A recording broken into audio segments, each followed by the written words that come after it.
जय हिंद दोस्तों।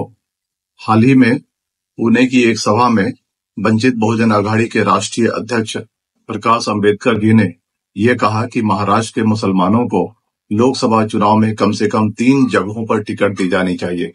महाराष्ट्र के मुसलमान प्रकाश अंबेडकर जी के इस सुझाव का स्वागत करते हैं।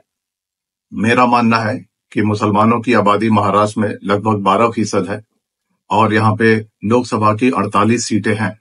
आबादी के हिसाब से 5 सीटों पर मुसलमानों का हक है।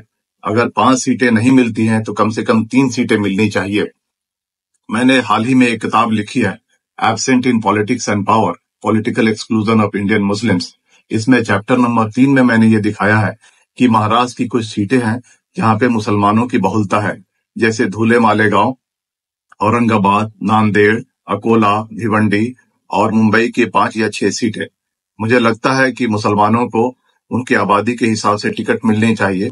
अगर 5 सीट नहीं मिलती है तो कम से कम 3 सीटों पर मुसलमानों को टिकट दी जानी चाहिए, क्योंकि मुसलमानों ने देश में लोकतंत्र को मजबूत करने में, सेकुलरिज्म को जिंदा रखने में और सामाजिक न्याय की लड़ाई को आगे बढ़ाने में बहुत अहम रोल अदा किया है। धन्यवाद। जय हिंद।